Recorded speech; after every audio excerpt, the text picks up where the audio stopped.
शिवाजी मंदिर का बेस नाटक है एकदम आजच्या दिवशी नाना आंघोळ झाल्यानंतर गुरुजींची पूजा झाल्याशिवाय कोणाला स्पर्श करू द्यायचं नाही. इतका पुढे येऊ नका. हे मात्र खरं आहे, आमच्या छंद्याला ना गुरुजींचं भलतंच वेगळं नाना एकदम निवांत बसा, आरामात. जेवणाच्या वेळेला तुम्हाला कोणी कोणी त्रास देणार नाही. ह्या बाजूला अजिबात कोणी येणार नाही. सावकाश. आले यांनी गॉगल का घातलाय? गॉगल घातलाय? हा घातलाय डोळे आलेत ना त्यांना. डोळे आलेत त्यांना. डोळे आलेत त्यांना. पण हे व्हीलचेअरवर काय डोळे आलेत ना त्यांना? नाही, डोळे आलेत म्हणून ते कमरेवर पडले मग खुर्चीत पडले तर एकदम सेटल झाले. आता बाकी 3D सिनेमा बघा गॉगल लावून, बाकी काही नाही. कुठला छोटा चेतन बघताय? पण हे मगापासून बोलत का नाही? काय बोलत का नाही? तू बोल ना. आता डोळे आले त्याच्यावर मी एकटा किती आणि काय बोलणार? ते आज वार कोणता आहे? वार? अरे वा, माहितीये तुम्हाला? गुरुजींचा वार. एकदम कडक वार. मंगळ नानांचं.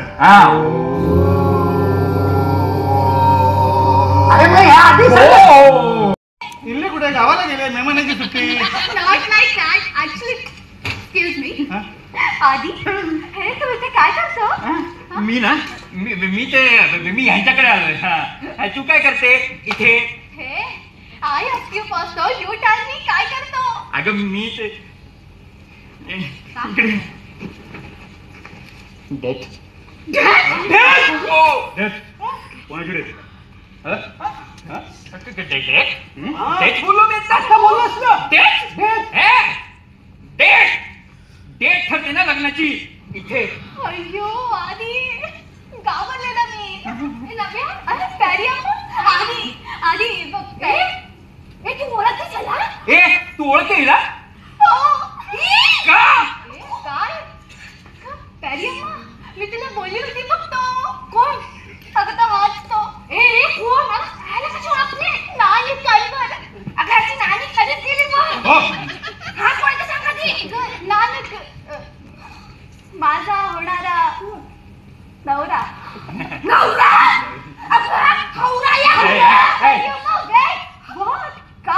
गो आधी तू माझे कॉल का उचलत नाही? किती कॉल केले मी तुला? मग ना ऐकतच नाही माझं. का उचलत नाहीस तिचे कॉल? तू सांगतो तिला सांगतो. बेबी काय झालं माहिती?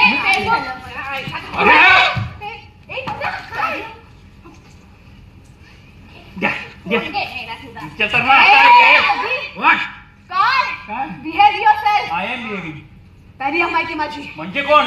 मासी म्हणजे मावशी? ही तुझी मावशीची तर काळ घुबड. आधी सॉरी टू आर हिला मी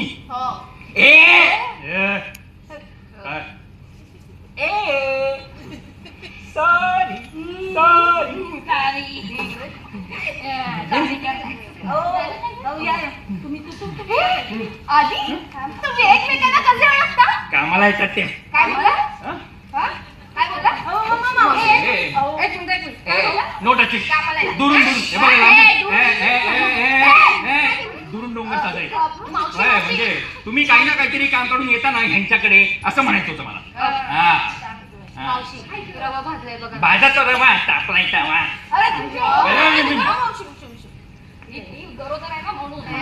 काय चाललंय? आधी तू मला नीट सांग हे सगळं काय चाललंय आणि तू इथे काय करतेस? अगं मी काय करणार आहे? मी काय करणार आहे इकडे? मी काय करतोय सांगा बरं इकडे. माझा स्टाफ होतो इथे, तर मी त्यांना ना बोनस द्यायला आलो. Yes yes yes. आधी तू तुझ्या एम्प्लॉई आणि नेबरची किती केअर करतो. तुला माहितीये मला असा सॉलमेट हवा होता.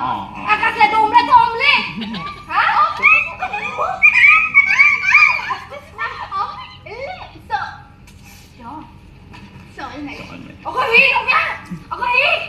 थोपट बघितलंच काय? दल्ला व्याचा काळीच करपटा नाही त्या. अगं आमच्या घरातला का उंदीर तरी बघा. आणि घुस नाही काय अम्मा करेक्ट बोलली तू. उंदीरच आहे तो. बेबो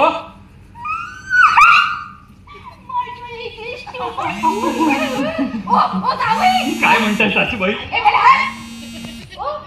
मी सानिका मोजर, म्हणजेच कलर्स मराठी वाहिनीवरील हॅशटॅगला आवडतेस तू मला मधली तुमची लाडकी सानिका. तर आज मी शिवाजी मंदिर इथे आली आहे माझ्या लाडक्या साहेबराव आणि सावित्री म्हणजेच माझ्या आईवडिलांना शुभेच्छा द्यायला. त्यांचा शुभारंभाचा पहिला प्रयोग आहे आणि माझंच होतं की नाही मला जायचंच आहे, मला त्यांचा प्रयोग बघायचा आहे, मला त्यांना खूप साऱ्या शुभेच्छा द्यायच्या आहेत. तर खूप सुंदर नाटक आहे, म्हणजे एंडपर्यंत जो मेन सॉलिड प्रूफ प्लॅन आहे तो एकदम लास्टला रिव्हील होतो आणि तोपर्यंत काही आयडिया नसते की पुढे हे नाटक काय वळण घेणार आहे किंवा स्टोरी कुठे जाणार आहे. आणि सर्वच कलाकारांचं काम अतिशय उत्तम आहे आणि एंडपर्यंत तुम्ही प्रत्येक मोमेंटमध्ये एंगेज असता. म्हणजे माझं एका पॉईंटला साहेबराव म्हणजे संजय सरांकडे पण लक्ष होतं, दीपालीताईकडे पण लक्ष होतं, जे पोलीसचं कॅरेक्टर प्ले करतात त्यांच्याकडे पण लक्ष होतं. तर सगळ्यांचेच परफॉर्मन्सेस इतके इंट्रिगिंग आहेत की बघतच राहावं असं वाटतं. आणि माझ्या बा काय प्लॅन या नाटकाला खूप साऱ्या शुभेच्छा. खूप खूप खूप प्रयोग करा आणि येस मी परत बघायला नक्कीच येईन. थँक्यू. सध्या एक नाटक घेऊन येत आहे तुमच्यासमोर, वाघ काय प्लॅन. हे नाटक संजय खापरे सर यांनी स्वतः या नाटकामध्ये भूमिका पार पाडली आहे आणि हे नाटक त्यांनी स्वतः दिग्दर्शित केलेलं आहे. त्यांची एक खासियत सांगू शकते की त्यांच्यासोबत काम करताना मला किती कूल माइंडनी आपण सगळ्या गोष्टी हँडल करू शकतो हे जाणवलं. म्हणजे पहिल्या दिवसापासून ते आजपर्यंत मी त्यांना कधीच चिडताना किंवा हायपर होताना असं बघितलं नाही. ते खूप एखादा व्यक्ती 10 वेळा चुकल्यानंतर साहजिक आहे कोणी 11व्या वेळेला रिॲक्ट होतं, पण ते एक दिग्दर्शक म्हणून कसा असावा. तर त्यांनी कुठल्याच कलाकाराला म्हणजे आम्ही या नाटकामध्ये 9 कलाकार आहोत आणि प्रत्येकाकडून काही ना काही चुका होत असतात की कोणाच्या वाक्यानंतर कोणाचं वाक्य आहे, मग ते टायमिंग मिसमॅच होत असतो. तर असं बरेचदा झालं आणि मग एकाचं चुकलं की मग दुसऱ्याचा तो टायमिंग चुकून जातो. पण ते कधीच रिॲक्ट होताना मी बघितलं नाही. मी त्यांना 10 वेळा चुकल्यानंतर सुद्धा 11व्या वेळी नीट प्रेमाने समजून सांगताना बघितले. आणि ते समजून सांगणं पण असं असतं की जे पहिल्या वेळेला असतं ना की हे असं नाही, हे असं करायचं आहे आणि ते दाखवतात करून. तर शेवटच्या वेळेला पण म्हणजे 11व्या वेळी पण ते त्याच ह्याच्यामध्ये दाखवतात. तर मला असं वाटतं की कलाकारांसाठी ही खूप चांगली गोष्ट आहे. कलाकारांना असे दिग्दर्शक मिळाले ना, कुठलाच कलाकार कधीच डिमोटिवेट होणार नाही. तो आणखीन चांगलं त्याला जेवढं जमतं त्यापेक्षा जास्त बेस्ट देण्याचा प्रयत्न करेल. तर हा जो फ्रीडम होता ना त्यांच्या वागण्यातला, त्यामुळे आम्ही खूप चांगलं काम करू शकलो जे प्रेक्षकांना आवडलं. आणि आज आमच्या नाटकाचा पहिलाच प्रयोग होता. तर प्रेक्षकांकडून मला खूप चांगले लाफ्टर कळत होते की येत आहेत, ऐकायला येत होते, आम्हालाही छान वाटत होतं. आणि कसं असतं ना की नाटक उभं करताना त्या नाटकासाठी खूप मेहनत घेतली जाते, खूप दिवसांची रिहर्सल्स असते आणि एक कलाकार नाही तर बरेच कलाकार त्यामध्ये दिवसरात्र मेहनत घेत असतात. इतर काही कामं न करता आम्ही कंटिन्यू रिहर्सल करत असतो आणि ती रिहर्सल असते म्हणजे फायनान्शियल इन्कम वाईज आम्ही काहीच बघत नाही. त्यावेळेला आम्ही झोपून फक्त रिहर्सल करत असतो.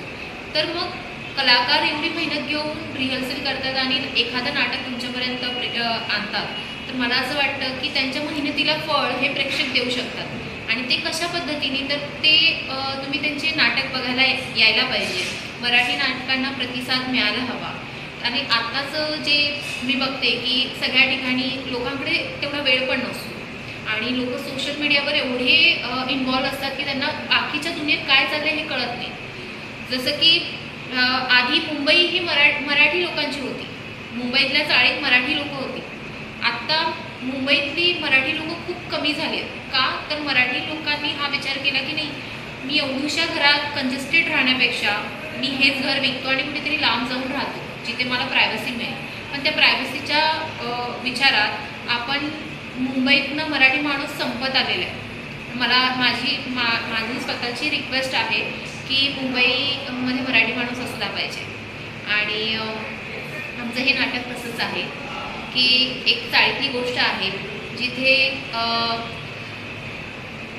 खूप छोटंसं घर आहे आणि त्या घरात ॲडजस्टमेंट करावी लागते. पण ते घर आज ना उद्या रिडेव्हलपमेंटला गेल्यानंतर त्याचा फायदा हा खूप मोठा मिळणार आहे. तर थोड्याशा गोष्टीसाठी पेशन्स न सोडता आपण मला असं वाटतं की मुंबईत मराठी माणसाने राहिलंच पाहिजे आणि आपली घरं विकू नका. मुंबई खूप छान आहे, मराठी माणसांची आहे. माझा स्वतःचा जन्म मुंबईचा आहे, नायगावचा, भोईवाडा. तर PDD जायचा माझा जन्म झालेला आहे, त्यामुळे मी सुद्धा ते सगळं बघितलेलं आहे. ही गोष्ट माझ्यासाठी खूप कनेक्टेड आहे. ही गोष्ट अशी आहे की सामान्य माणूस कसं त्याच्या पर्सनल लाईफमध्ये सर्वाईव्ह करतं आणि मुंबईत राहणं खरंच खूप कठीण आहे. जरुरी नाही आहे की आपल्या पाठीमागे बॅकअप असलाच पाहिजे. आपण आपल्या मेहनतीने खूप पुढे जाऊ शकतो, खूप काही करू शकतो. तर अशा गोष्टीसाठी प्रेक्षकांना माझी रिक्वेस्ट आहे की आमचा पुढचा प्रयोग हा येत्या 26 तारखेला आहे, 26 एप्रिलला, आणि तो प्रयोग आहे पुण्याला. त्याप्रमाणे आमच्या बाकीचेही प्रयोग सलग लागलेले आहेत, जसे की गोवा, बेळगाव, रत्नागिरी, कोकण, सांगली, सातारा, कराड, इस्लामपूर अशा ठिकाणी आहेत. हे प्रयोग तुम्हाला कुठे आहेत, एक्झॅक्ट किती वाजता आहेत हे टायमिंग तुम्हाला सोशल मीडियावर मिळेलच. आमची वेबसाईट आहे आणि काय प्लॅनचं आमचं इंस्टाग्रामचं पेजसुद्धा आहे. त्या पेजला तुम्ही लाईक करा, फॉलो करा, जेणेकरून तुम्हाला पुढील अपडेट्स मिळतील. आणि आमचे सर्वच कलाकार यांनी खूप मेहनत घेतलेली आहे. त्या मेहनतीला तुमची साथ मिळाली तर आमच्या नाटकाला खरंच खूप यश मिळाल्यासारखं होईल आणि ते तुम्ही द्यावं एवढीच इच्छा आहे. काही चुकलं मागलं असेल तर माफ करा. सर नमस्कार. खूप गॅपनंतर खूप एवढ्या 2025च्या आगमनामध्ये तुमचं काय प्लॅन आहे. हे नाटक आज रंगभूमीवर आलेलं आहे आणि शुभारंभाचा प्रयोग श्री छत्रपती शिवाजी मंदिर येथे आज झालेला आहे आणि खूप जल्लोषात, खूप मोठ्या उत्साहात लोकांच्या प्रेक्षकांनी एवढी दाद दिली, एवढ्या टाळ्या दिल्या आणि एवढे हसून पोट दुखलेलं आहे.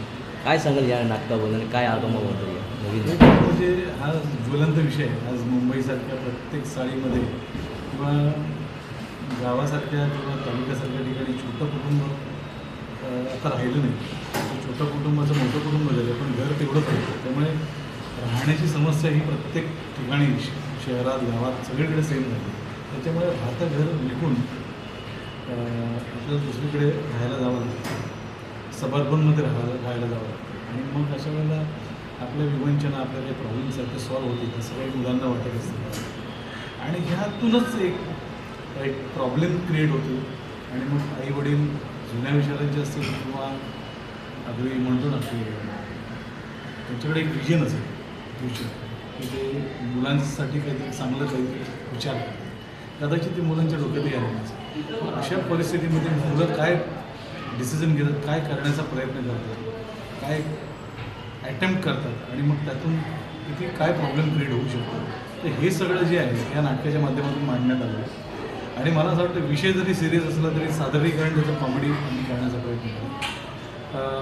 माझ्या मते हे तसं विनोदी नाटक म्हणता येणार नाही, कारण सिरियस माणसंसुद्धा काही विनोद करतात रिअल लाईफमध्ये.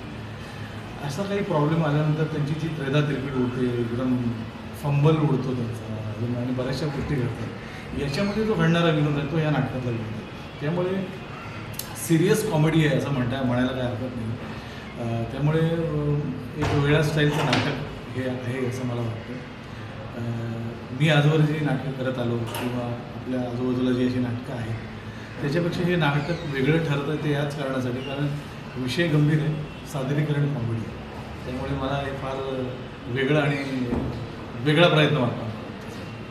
प्रेक्षकांना एक हा खूप वेगळंच बघायला मिळालं, कारण की सिरियस होता तुम्ही अचानक त्याच्यामध्ये कॉमेडी आणून लोकांना हसवण्याचा जो प्रयत्न केला तो अप्रतिमच आहे. कारण की लोकांना वाटत नव्हतं अरे सिरियस होता तर पटकन ते फुटतात असे. तुमच्या अभिनयातून एवढं सादरीकरण छान प्रकारे चांगलं दिसल्यावर अनेक कलाकारांची जोडी तुमच्याबरोबर आहे आणि त्यांनीही तुम्हाला साथ दिली. रिहर्सल करताना याच्यामध्ये काय तुम्हाला खूप मजा मस्ती आली? कलाकारांमध्ये ज्यावेळेला मी निर्मात्यानं सुद्धा ही गोष्ट ऐकली, त्यांना ती गंभीर गोष्ट आणि विषय खरं तर टची असं वाटतं आणि प्रत्येकाला तो वाटतोच, आपला वाटतो विषय. पण मला याच्या पलीकडे असं वाटतं ना की हे सगळं करत असताना त्याच्यामध्ये ना प्रत्येक माणूस एकाच स्वभावाचा नसतो. त्याच्यामुळे एखादी सिच्युएशन मी हँडल करणारा वेगळा असेल, मला जमणं ते वेगळं असेल, यांना जमणारं ते वेगळं असेल. त्यांना प्रत्येकाची रिएक्शन्स आणि त्याच्यावरचं ना म्हणतो ना प्रँक व्हिडिओमध्ये आपण बघताना होतो ना, भॉक केल्यानंतर प्रत्येकाचं काही काही वेगवेगळे रिएक्शन्स होतात.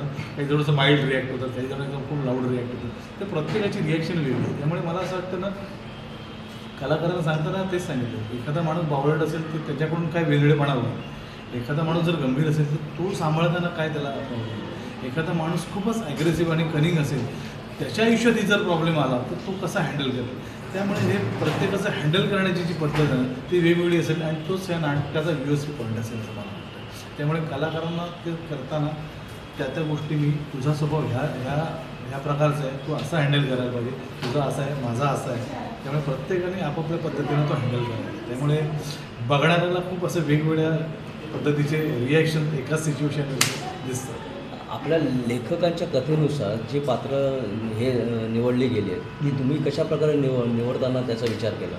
मला असं वाटतं की या नाटकात मला विनोदी नट असण्यापेक्षा विनोदाची समज असलेली पण गंभीर प्रकृतीचे नट हवे होते. की यांनी विनोद असा करायला नको, विनोदासाठी विनोद नाही झाला पाहिजे. तर त्यामुळे ना ती गोष्ट सांभाळण्याचं आमच्याकडे फार हे होतं. कारण आत्ता कसं आहे, हास्यजत्रा किंवा हवा येऊ द्या हे सगळे जे आहेत त्यांची एक कॉमेडीची पद्धत आहे ती कंप्लीट वेगळी आहे आणि आपल्या नाटकातील सिच्युएशनही गंभीर आहे. त्यामुळे ते सादर करताना आपल्यापुढे मोठा टास्क आहे की तितक्या सिरियस पद्धतीनं आपल्यातला विनोद घडला पाहिजे आणि ते जमणारेच कलावंत सगळे आम्ही एकत्रित जमवले. आज पहिला प्रयोग आहे तरीसुद्धा लोकांना भावला आहे. मला असं वाटतं की भावला याचं कारण आहे ना ते लेखकाचं क्रेडिट आहे. गौरव भोवतले आणि कोमल वंजारे या दोघांनी या कॉलेज तरुणांनी हे नाटक लिहिले, आपल्या MD कॉलेजचे तरुण आणि विषय त्यांच्या जवळच आहे, त्यांनी पाहिलेले. आपल्या लालबाग परळमध्ये राहणारी सगळी म्हणजे हा अतिशय जवळचा विषय आहे आणि मी सुद्धा शिवडीत राहिलो त्यामुळे मी हे जवळून पाहत आलो आहे. त्यामुळे हे करताना आम्हाला फारसं मला आणि लेखकाला जड गेलं नाही. कदाचित कलाकारांना ते वेगळं जाऊ शकतं पण त्यांना समजावून सांगितल्यानंतर त्यांनी त्या म्हणतो ना गुमानुसार दिग्दर्शकाचं ते बरोबर करण्याचा प्रयत्न. खूपच छान, मस्तच आहे नाटक तर, अप्रतिमच आहे, प्रश्नच नाही. आणि आता याचे प्रयोग आता केव्हा आणि कुठे आहेत असेल ते सांगा. आता उद्या आमचा 26 तारखेला प्रयोग आहे पुण्यातल्या सांगवीमध्ये मंजुळ फुले नाट्यगृह या ठिकाणी आहे, रात्री 9 वाजता. त्याच्यानंतर 27 तारखेला यांचे नगरला 2 प्रयोग आहेत, ते ऑलरेडी हाऊसफुल झालेले आहेत.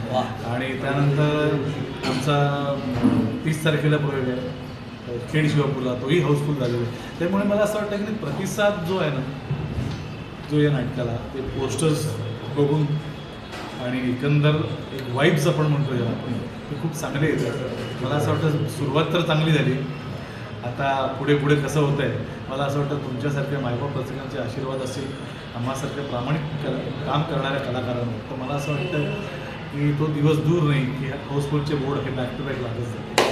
हाऊसफुलचे बोर्ड लागणारच आहेत आणि लोकच म्हणणार आहे वा काय नाटक आहे. आणि सगळ्यात महत्त्वाचं म्हणजे काय म्हणतात ना की इतकं छान नाटक असलं तरी ना एक पाठबळ लागतं म्हणजे निर्मात्याचं.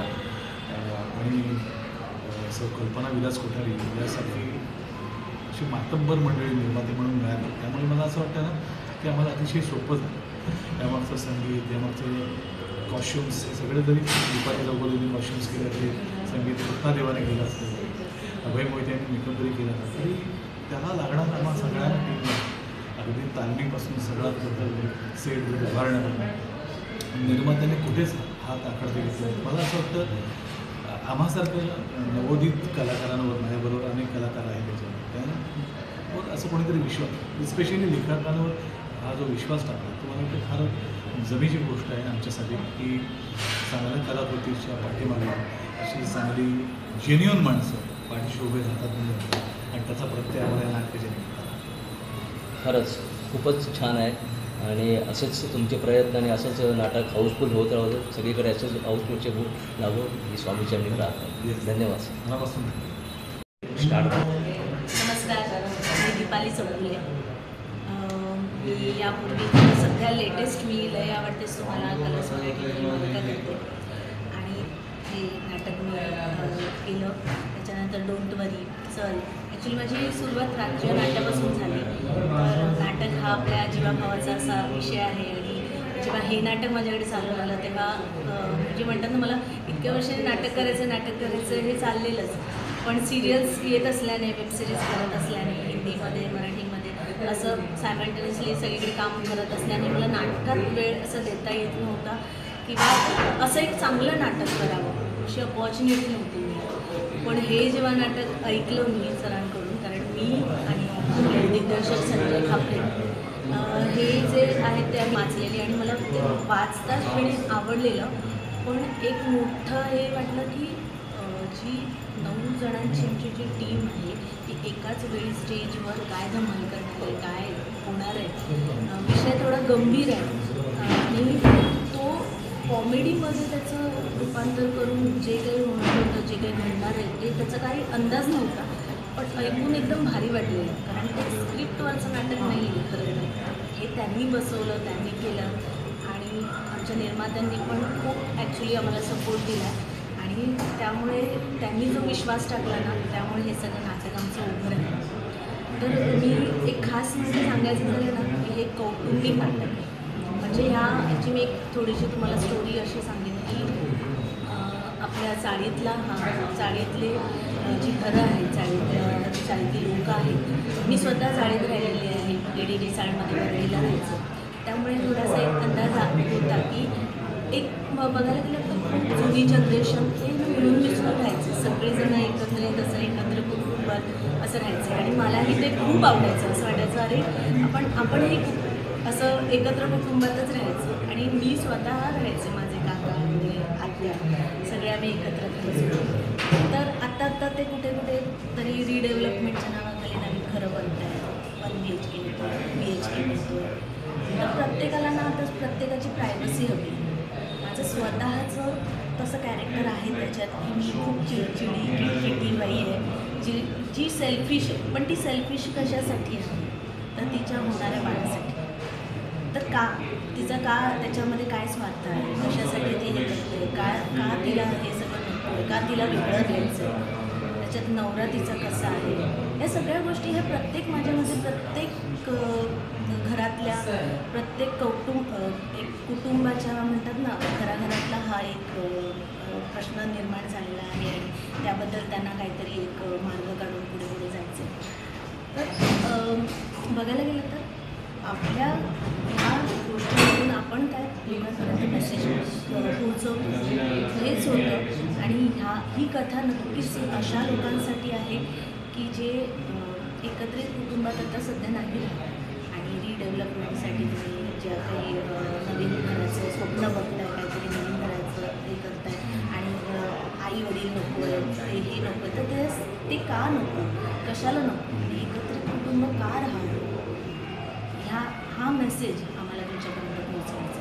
तर त्यासाठी मला असं वाटतं तुम्ही खरंच हे जे आमच्या नाटकाचं जे नाव आहे वाह काय प्लॅन, मला असं वाटतं की तुम्ही प्लॅन खरंच करा आणि ह्या नाटकाला नक्की उपस्थित राहून हे तुम्ही बघाच.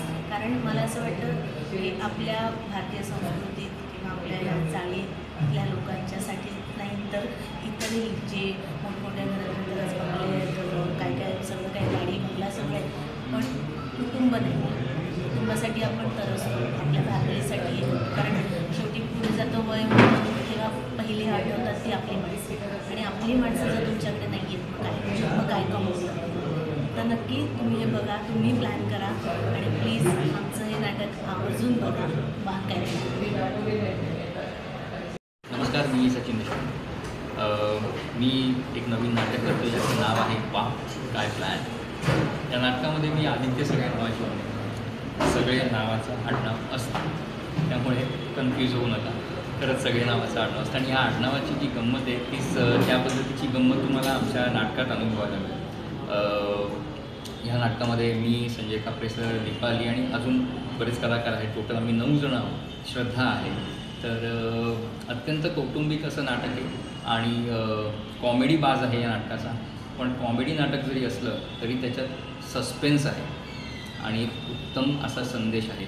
तर माझी विनंती की तुम्ही सगळ्यांनी कुटुंबाला तुमच्या घेऊन या आणि एकत्र हे नाटक बघा, कारण हे कौटुंबिक नाटक आहे. हे नाटक बघितल्यानंतर तुम्हाला लक्षात येईल की आत्ता भावाभावांमध्ये जी भांडणं होतात प्रॉपर्टीला घेऊन, किंवा आत्ता मुंबईमध्ये घराचा जो प्रॉब्लेम आहे, जी पूर्वीची घरं आहेत पण आता ती पूर्वीच्या चाळी ज्या आता रिडेव्हलपमेंटला चालल्या आहेत, तर त्या चाळी रिडेव्हलपमेंटला जात असल्यामुळे भावाभावांमध्ये जी काही भांडणं होतात प्रॉपर्टीला घेऊन किंवा अशा गोष्टींना, तर त्याच्याशी रिलेटेड हे नाटक आहे.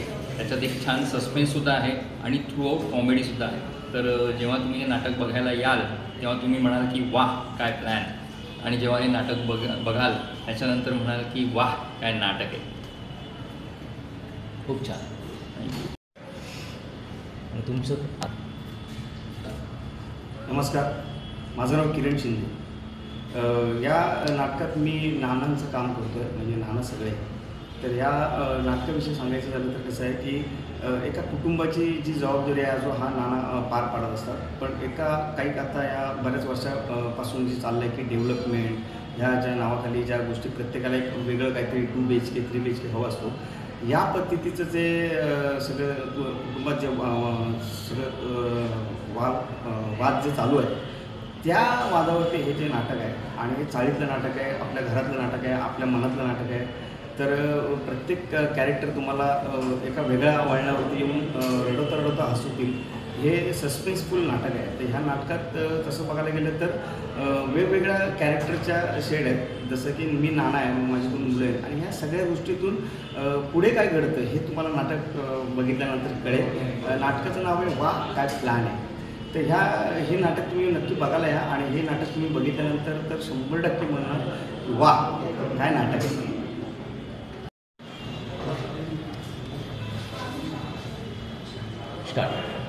वणकम, मी नव्या अय्यर आणि माझं खरं नाव आहे रितिका चाळके. खूप छान वाटलं प्रयोग करून. याआधी पण मी या नाटकाचा प्रयोग केला होता, पण आता हेच नाटक परत नव्याने उभं राहिलं आहे, सो मजा येते. सगळे को ॲक्टर्स खूप छान आहेत, सिंगर्स आहेत, त्यांच्याकडून खूप शिकायला मिळतं. त्यामुळे इन प्रोसेस म्हणजे प्रत्येक दिवस काहीतरी प्रोडक्टिव्ह वाटतं, मजा येते त्यामुळे करायला. आणि संजय दादा असल्यावर तर बापरे, नुसते कॉमेडी. सो कसा रिहर्सलचा पूर्ण वेळ जातो ते कळत नाही. पूर्ण हसत खेळत रिहर्सल होते. सो एक करण्याची एक वेगळी एनर्जी असते, त्याच्याकडून एक वेगळी एनर्जी मिळते. काम करताना नवीन शिकायला मिळतं. पहिलं थोडं दडपण होतं की काही जण खूप नवीन मेंबर्स आहेत ज्यांच्यासोबत मी पहिल्यांदा काम करणार आहे, पण खूप कम्फर्टेबल करून घेतलं त्या लोकांनी पण. सो काम करताना पण तितकीच मजा आली. आणि आजचा पहिला प्रयोग होता, सो खूप एक्साइटमेंट होते. आय होप लोकांना आवडलं असेल आणि पुढे पण जेवढे प्रयोग होतील त्यात असाच आम्हाला प्रतिसाद द्या. थँक्यू. झाल्यानंतर बाप्पांनी 4 चौघात आपली नको काढायला, त्यांनी कसं वागायला हवं हे सर्व काही त्यामध्ये आहे. आणि इथे आल्यानंतर सुद्धा तू ते एका बाईच्या मागे तिला डायरेक्ट फ्लाइंग केस देतो, काय होईल एका इन्स्पेक्टरचं? बरं त्याचं कॅरेक्टर काय, म्हणजे तो बापाला म्हणजे त्याचा इतका दरारा नाही तो बाबा एवढं बोलल्याने, म्हणजे आपले वडील आपल्याला दम दिल्यानंतर जी आपली होते ना अवस्था, ती तशी तो मला दम दिल्यानंतर हे नाटकामध्ये हे संजयचं श्रेय असं. आणि पूर्ण कॅरेक्टर करत असताना मी स्थितच आहे, म्हणजे असं काय म्हटलं बोलायचं नाही, बघायचं नाही, असं पाहिलं की बाप शांत होऊन जातं. ज्यांना पण माहिती आहे शांत राहावं लागतं, आपल्याला मारून दिला गोळी एखादी, असं ते कॅरेक्टर आहे. दोघांचंही म्हटलं तर एकदम स्टीप आणि बापाला सांभाळत सर्व काही होते.